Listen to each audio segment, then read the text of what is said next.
नमस्कार, मैं विकास आप सभी को अपने विकास जीएस क्लासेज में स्वागत करता हूं। आज हम लोग भारत एक समान परिचय के अंतर्गत आगे बढ़ेंगे। आइए वर्ग की शुभारंभ करते हैं। पिछली कक्षा में हम लोगों ने भारत के नाम से संबंधित और आकार और अवस्थिति से संबंधित महत्वपूर्ण जैसे कि कर्क रेखा, मकर रेखा, भारत की कुल क्षेत्रफल का प्रतिशत, भारत का विभिन्न नामकरण, आर्यावर्त, भारतवर्ष, भारत, हिंदुस्तान सहित राज्य और केंद्र शासित प्रदेश, वही स्थल रुद्र राज्य के बारे में, उत्तर प्रदेश के विभिन्न जिलों के बारे में भी हम लोगों ने देखा था पिछले वीडियो में। अगर आप इस वीडियो को अभी तक नहीं देखे हैं तो ज़रूर देखें, उसका लिंक हम इस वीडियो के डिस्क्रिप्शन में दे देंगे। चलिए आज आगे बढ़ते हैं।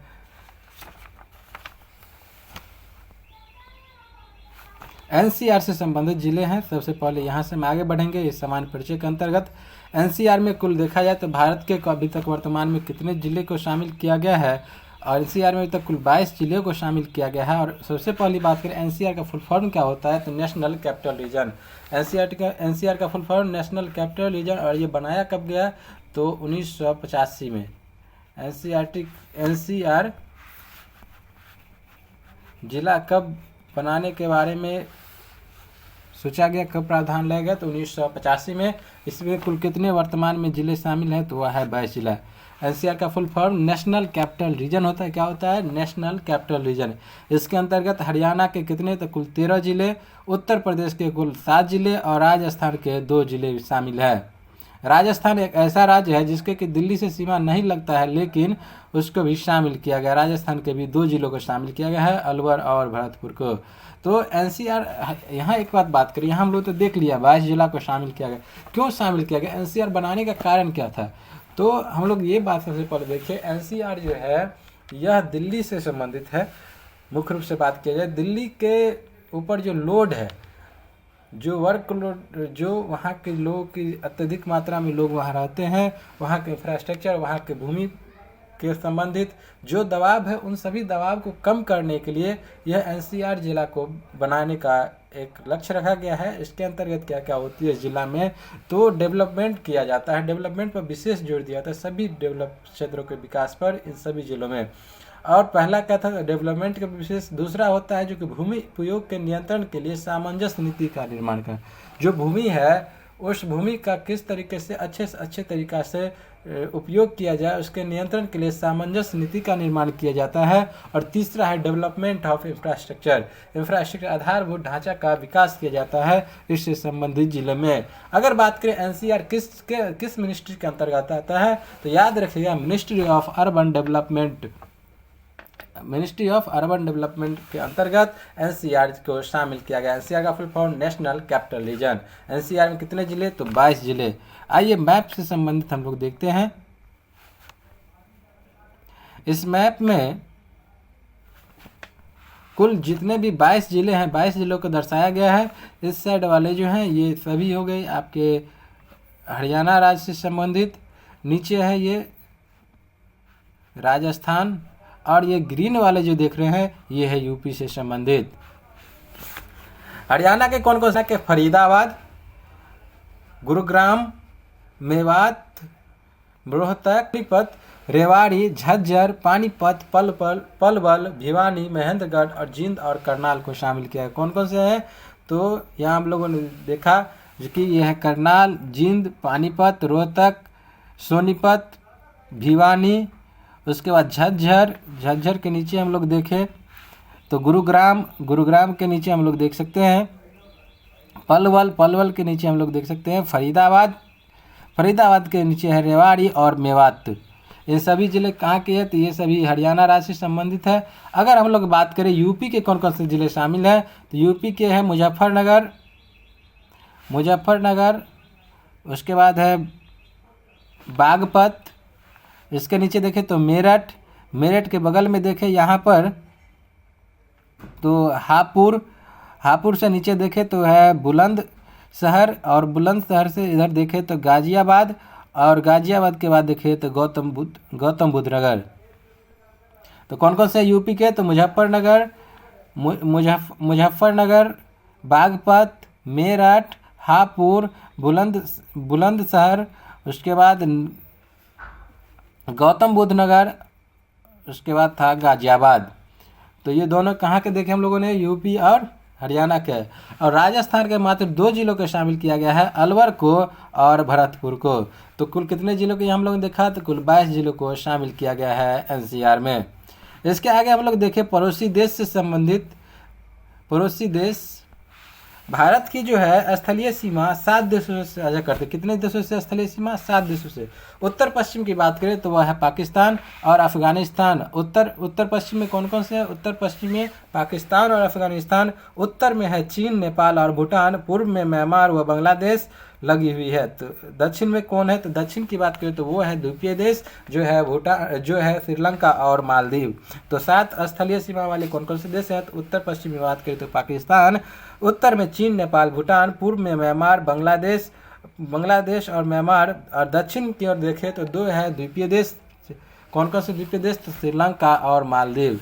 अगर यहाँ हम लोग बात करें भारतीय उपमहाद्वीप के अंतर्गत किस किस को शामिल किया जाता है भारतीय उपमहाद्वीप के अंतर्गत, पाकिस्तान, नेपाल, भूटान, बांग्लादेश को भारत की ही एक भारतीय उपमहाद्वीप के अंतर्गत शामिल किया गया है। किस किस को भारतीय उपमहाद्वीप के अंतर्गत, तो भारत तो हो ही गया, इसके अतिरिक्त कौन कौन से हैं, तो पाकिस्तान, नेपाल, भूटान, बांग्लादेश और भारत था। आगे हम लोग देखें तो क्षेत्रफल व जनसंख्या की दृष्टि से भारत दक्षिण एशिया का सबसे बड़ा देश है। दक्षिण एशिया का सबसे बड़ा देश वह है भारत। और भारत के 17 राज्यों की सीमाएं जो है पड़ोसी देशों के साथ मिलती है। तो प्रश्न ये आ जाएगा, भारत के कुल कितनों राज्यों की सीमा पड़ोसी देशों के साथ मिलती है, तो 17 राज्यों की। और दक्षिण एशिया में सबसे बड़ा देश कौन है, तो वह है भारत। भारत और श्रीलंका की अगर बात करें तो किससे जुड़े हुए हैं, तो पाक जल संधि के साथ भारत और श्रीलंका आपस में जुड़े हुए हैं। भारत के तमिलनाडु और श्रीलंका के मध्य आदम ब्रिज स्थित है। कौन सा ब्रिज है, भारत और श्रीलंका के बीच। तो भारत में एक राज्य है सबसे नीचे दक्षिण में, आप देखिएगा तमिलनाडु, उस तमिलनाडु और श्रीलंका के मध्य आदम ब्रिज स्थित है। और आदम ब्रिज जो है पंबन द्वीप, रामेश्वरम इसी ब्रिज का हिस्सा है। आदम ब्रिज का हिस्सा कौन है, पंबन द्वीप, रामेश्वरम। और आदम ब्रिज की शुरुआत धनुषकोडी नामक स्थान से होती है। आगे हम लोग देखें संलग्न देश, भारत राज्य और संलग्न देशों के नाम। तो यहाँ हम राज्य के नाम याद यहाँ पे बोल देते हैं, आप लोग इसको जरूर मैप में देखिएगा। मैप से देखेंगे पढ़ेंगे तो आपके दिमाग में लंबे समय तक रहेंगे। पहला है सिक्किम, जो कि 3 देशों के साथ, नेपाल, भूटान और चीन। दूसरा है अरुणाचल प्रदेश, चीन, भूटान, म्यांमार। इसके अतिरिक्त आगे हम लोग देखें तो आप लद्दाख के देखिएगा, नागालैंड, मणिपुर, मिजोरम, त्रिपुरा, मेघालय, असम, पश्चिम बंगाल, बिहार, उत्तर प्रदेश, उत्तराखंड, हिमाचल प्रदेश, लद्दाख, पश्चिम पंजाब और उसके बाद राजस्थान, गुजरात। ये सभी राज्य ऐसे हैं जो कि पड़ोसी देशों के साथ सीमा साझा करते हैं। कौन कौन से राज्य, सिक्किम, अरुणाचल प्रदेश, नागालैंड, मणिपुर, मिजोरम, त्रिपुरा, मेघालय, असम, पश्चिम बंगाल, बिहार, उत्तर प्रदेश, उत्तराखंड, हिमाचल प्रदेश, पंजाब, राजस्थान, गुजरात। आगे देखें विभाजक रेखा और संबंधित देश, किन देशों के बीच कौन सी विभाजक रेखा है। पहला देखें रेड क्लिफ रेखा, तो भारत पाकिस्तान और भारत और बांग्लादेश के बीच रेड क्लिफ रेखा। मैकमोहन रेखा भारत और चीन के बीच है। और डुरंड रेखा भारत अफगानिस्तान के बीच। यह जो डुरंड रेखा है वर्तमान समय में POK भारत पाकिस्तान अधिकृत जो पाक अधिकृत जो कश्मीर है उसमें है भारत अफगानिस्तान की जो रेखा डुरंड रेखा। तो रेड क्लिफ रेखा भारत पाकिस्तान व भारत बांग्लादेश। मैकमोहन रेखा भारत चीन। डुरंड रेखा भारत अफगानिस्तान के बीच। प्रमुख चैनल जल संधि और जलमुद्री मध्य की बात करें और विभाजित क्षेत्र की, 8 डिग्री चैनल मालदीव और मिनिकॉय भारत में, मिनिकॉय जो भारत है और मालदीव और मिनिकॉय के बीच विभाजित क्षेत्र है। 9 डिग्री चैनल मिनिकॉय और Lakshadweep. 6 degree channel great Nicobar Sumatra जो कि इंडोनेशिया। 10 डिग्री चैनल अंडमान जो कि लघु अंडमान व निकोबार जो कि car Nicobar. Great channel Indira point और इंडोनेशिया के बीच। पाक जल संधि भारत श्रीलंका के बीच। और कोको जल संधि अंडमान और कोको द्वीप मार्ग के बीच। तो प्रमुख चैनल जल संधि और जलमुद्री मध्य है एक तरफ, दूसरी तरफ क्या है विभाजित क्षेत्र। तो 8 डिग्री चैनल मालदीव मिनिकॉय, दूसरा 9 degree Minicoy Lakshadweep. 6 degree channel great Nicobar Sumatra जो कि इंडोनेशिया के। 10 डिग्री चैनल अंडमान लघु अंडमान व Nicobar car Nicobar. Great channel Indira point Indonesia. पाक जल संधि भारत श्रीलंका तमिलनाडु व जाफना प्रायद्वीप के बीच। कोको जल संधि है अंडमान व कोको द्वीप म्यांमार के मध्य। पड़ोसी देश की बात करें हम लोग, सीमा की लंबाई और संबंध भारतीय राज्यों की संख्या और संबंध भारतीय राज्यों के नाम। बांग्लादेश के साथ जो है कितनी किलोमीटर है, तो वह है 4096.7 किलोमीटर। इससे संबंधित कौन कौन से 5 राज्य है जो कि बांग्लादेश से सीमा साझा करता है? पश्चिम बंगाल, असम, मेघालय, त्रिपुरा और मिजोरम। कौन कौन से राज्य बांग्लादेश से सीमा साझा करता है? तो पश्चिम बंगाल, असम, मेघालय, त्रिपुरा और मिजोरम राज्य, तो भारत के 5 राज्य। दूसरा है चीन के साथ 3488 किलोमीटर है, जो कि चीन के साथ भी 5 राज्य, केंद्र शासित प्रदेश लद्दाख, हिमाचल प्रदेश, उत्तराखंड, सिक्किम और अरुणाचल प्रदेश। तीसरा है पाकिस्तान जो कि 3329, जो कि 4 राज्यों सीमा साझा करता है, जम्मू कश्मीर, पंजाब, राजस्थान और गुजरात। इसके अतिरिक्त हम लोग 3 इंपॉर्टेंट था, बांग्लादेश, चीन और पाकिस्तान याद रखिएगा। उसके बाद नेपाल, म्यांमार, भूटान और अफगानिस्तान के साथ सीमा साझा करता है भारत के राज्य। ये सभी को भी आप जरूर मैप पर देखें और वहाँ से मैप पर देख करके 1-2 बार देखेंगे तो आपके दिमाग में लंबी अवधि तक रहेगी।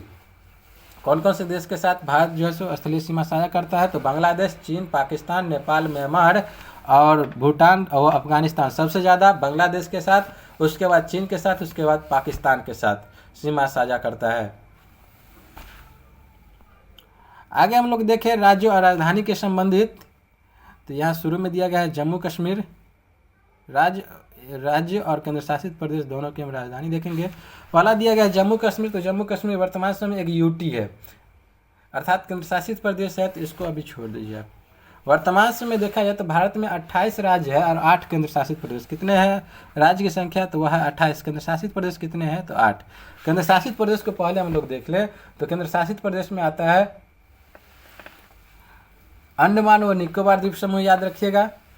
उसके बाद दिल्ली, लक्षद्वीप, दादर नगर हवेली और दमन और दीव। दादर नगर हवेली और दमन और दीव को मिला दिया गया 26 जनवरी 2020 से।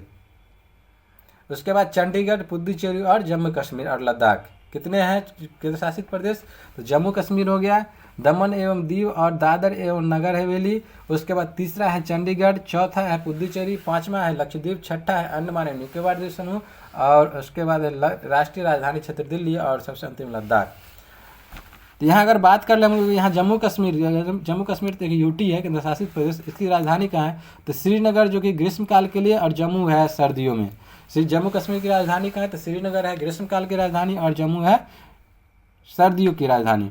आगे देखें हिमाचल प्रदेश की राजधानी जो है ग्रीष्मकाल में होती है शिमला और सर्दियों में होती है धर्मशाला।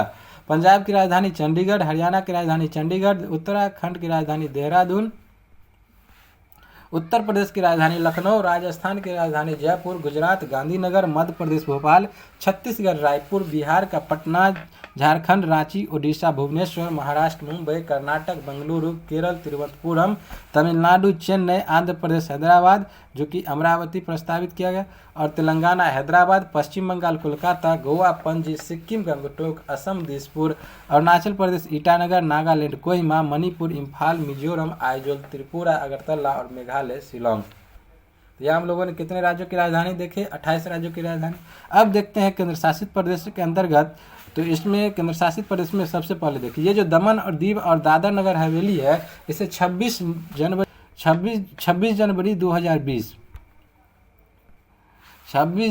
2020 को इस दोनों को मिला दिया गया। दादर एवं नागर हवेली और दमन एवं दीव को, और दोनों की राजधानी कहाँ बना दिया? तो वह है दमन ही राजधानी है दोनों। दूसरा बात करें तो चंडीगढ़ की राजधानी चंडीगढ़, पुडुचेरी की राजधानी पुडुचेरी। इसके अतिरिक्त देखें हम लोग यहाँ लक्षद्वीप की राजधानी कावारत्ती, अंडमान निकोबार द्वीप समूह की राजधानी पोर्ट ब्लेयर जो कि दक्षिणी अंडमान, राष्ट्रीय राजधानी क्षेत्र दिल्ली की राजधानी नई दिल्ली, और क्या देखे थे तो लद्दाख की राजधानी लेह कारगिल, और जम्मू कश्मीर की राजधानी कहाँ है? तो वह है ग्रीष्मकाल में श्रीनगर और जम्मू है सर्दियों में। विदेशी शासन अधीन क्षेत्र जो स्वतंत्रता पश्चात भारत में सम्मिलित किए गए, स्वतंत्रता के बाद भारत में शामिल किए गए वे कौन कौन से क्षेत्र हैं? तो पुर्तगाल का कहाँ प्रशासन? दादर एवं नागर हवेली का 1954 तक रहा। स्वतंत्रता के बाद अर्थात 1947 में ही भारत आज़ाद हो गया था, स्वतंत्र हो गया था, तो दादर नगर हवेली पर रहा पुर्तगाल का शासन 1954 तक। दमन एवं दीव पर रहा 1961 तक, और गोवा पर रहा 1961 पर। तो पुर्तगाल का शासन कहाँ रहा? तो दादर एवं नगर हवेली पर 1954 तक, दमन एवं दीव पर रहा 1961 तक, गोवा पर रहा 1961 तक। आगे हम लोग देखें फ्रांस के अधीन कौन कौन से क्षेत्र थे। तो चंद्रनगर 1946 तक स्वतंत्रता पूर्व सम्मिलित किया गया था इसे। चंद्रनगर 1946 तक, पुदुचेरी 1954 तक, कराईकल 1954, माहे 1954, यनम 1954। और याद ये रखिएगा, पिछले वीडियो में हम लोगों ने बताया था जो कि पुदुचेरी ही एक ऐसा केंद्र शासित प्रदेश है जो 3 राज्यों में है। आगे हम लोग बढ़े तो भारत से संबंधित अन्य प्रमुख तथ्य के संबंध में, भारत से संबंधित अन्य प्रमुख तथ्य के साथ, तो प्रादेशिक जल सीमा कितनी है, तो 12 समुद्री मील तक। प्रादेशिक जल सीमा कितनी है, तो 12 समुद्री मील तक। संलग्न क्षेत्र मंडल 24 समुद्री मील, अन्य अनन्य क्षेत्र मंडल 200 समुद्री मील तक। भारत का औसत समुद्र तल का मापन कहाँ से किया, तो चेन्नई से। जनसंख्या के आधार पर विश्व में भारत का स्थान कितना है, तो वह है दूसरा। पहले स्थान पर चीन, दूसरे स्थान पर भारत, तीसरे स्थान पर अमेरिका, चौथे स्थान पर इंडोनेशिया और 5वें स्थान पर ब्राजील। तो जनसंख्या स्थान पर विश्व में भारत का स्थान दूसरे, पहले स्थान पर कौन है, चीन, दूसरे स्थान पर भारत, तीसरे स्थान पर यूएसए, चौथे स्थान पर इंडोनेशिया, 5वें स्थान पर ब्राजील। क्षेत्रफल की बात करें तो क्षेत्रफल में 7वें स्थान पर है भारत, 7वें स्थान पर है भारत क्षेत्रफल की दृष्टि से। पहले स्थान पर रूस, दूसरे स्थान पर कनाडा, तीसरे स्थान पर यूएसए, चौथे स्थान पर चीन, 5वें स्थान पर ब्राजील और 6ठे स्थान पर ऑस्ट्रेलिया और 7वें स्थान पर भारत। तो भारत क्षेत्रफल के स्थान में 7वां, जनसंख्या के स्थान में दूसरा। विश्व क्षेत्रफल में भारत का हिस्सा कितना है, 2.4%। पड़ोसी देशों की संख्या 7। विश्व जनसंख्या का प्रतिशत कितना है, तो 17.4%। अब यहाँ बात करें क्षेत्रफल में है हम, भारत की हिस्सा कितना, 2.4%। और पूरे विश्व के क्षेत्रफल में 2.4% में, और पूरे विश्व की जनसंख्या में कितना है भारत की, तो 17.4%। पूर्वी एवं पश्चिमी छोर के बीच समय अंतराल कितना है, तो 2 घंटे। पूर्वी छोर की बात याद रखिएगा अरुणाचल प्रदेश, और पश्चिमी छोर की बात याद रखिएगा गुजरात। दोनों में समय का अंतराल कितना है, तो वह है 2 घंटे की अंतराल। तो यहाँ हम लोगों ने फैक्ट के अंतर्गत क्या क्या देखे। प्रादेशिक जल सीमा 12 समुद्री मील तक। संलग्न क्षेत्र मंडल कितना है, तो 12 समुद्री मील तक। अनन्य क्षेत्र मंडल 200 मील समुद्री मील तक। उसके बाद भारत का औसत समुद्री तल का मापन चेन्नई से। और जनसंख्या के आधार पर विश्व में भारत का स्थान दूसरा, पहले स्थान पर चीन, दूसरे स्थान पर भारत, तीसरे स्थान पर यूएसए, चौथे स्थान पर इंडोनेशिया, 5वें स्थान पर ब्राजील। क्षेत्रफल के आधार पर विश्व में स्थान कितना है भारत का, तो वह है 7वां। पहले स्थान पर रूस, दूसरे स्थान पर कनाडा, तीसरे स्थान पर यूएसए, चौथे स्थान पर चीन, 5वें स्थान पर ब्राजील, 6ठे स्थान पर ऑस्ट्रेलिया और 7वें स्थान पर भारत। विश्व के क्षेत्रफल में भारत का हिस्सेदारी कितना है, तो 2.4%। भारत के पड़ोसी देशों की संख्या कितनी है, तो 7। विश्व जनसंख्या का प्रतिशत कितना है, 17.4%। भारत का हिस्सेदारी, पूरे विश्व की जनसंख्या, भारत की हिस्सेदारी कितनी है जनसंख्या के मामले में, 17.5%। पूर्वी छोर और पश्चिमी छोर में समय अंतराल कितना हम लोगों ने देखा, तो वह है 2 घंटे की समय अंतराल है। तो इस प्रकार आप लोगों के बीच हमने भारत एक सामान्य परिचय का जो अध्याय था उसकी पूर्ण रूप से समाप्ति होती है। इसके अंतर्गत हम लोगों ने क्या देखा था, सबसे पहले तो भारत के बारे में सामान्य परिचय का नामकरण, उसके भौगोलिक स्थिति के बारे में देखा था, कर्क रेखा, मकर रेखा, दोनों की पश्चिमी तट, पूर्वी तट, महासागर के नामकरण के संबंध में देखा। 7 बहनों के राज खंभात की खाड़ी की चर्चा की। उत्तर प्रदेश के सोनभद्र जिले की हम लोगों ने चर्चा की थी। समुद्र तट वाले राज्य की बात करें, केंद्र शासित प्रदेश की बात की थी। स्थल रुद्र राज्य की बात की थी। अंतर्राष्ट्रीय सीमा वाले राज्य की हम लोगों ने देखा। पुदुचेरी के बारे में बात किया। एनसीआर के संबंध में बात किया। एनसीआर का full form national capital region के बारे में बात किया। इसके आगे बढ़ते हुए पड़ोसी देश के बारे में देखा। सबसे ज़्यादा लंबाई किस देश के साथ सीमा साझा करते, सबसे ज़्यादा किलोमीटर के साथ, तो बांग्लादेश के साथ हम लोगों ने देखा था। राज्य और राजधानी के बारे में देखा। विभिन्न रेखा देखे, रेडक्लिफ रेखा, मैकमोहन रेखा, डुरंड रेखा, विभिन्न चैनल, जलसंधि और जलमड्रू मध्य की हम लोगों ने बात की। केंद्र शासित प्रदेश की बात की। पुर्तगाल और फ्रांस के जो अधीन और जो राज्य थे स्वतंत्रता के पश्चात, जो क्षेत्र थे स्वतंत्रता के पश्चात जो हम लोगों को मिला फ्रांस और पुर्तगाल से, उसके बारे में हम लोगों ने पढ़ा। और भारत से संबंधित जो अन्य प्रमुख तथ्य थे उनकी भी हम लोगों ने जानकारी ली। इस प्रकार आपका ये भारत एक समान परिचय अध्याय की यही पर समाप्ति होती है और वर्ग की भी समाप्ति की घोषणा करते हैं।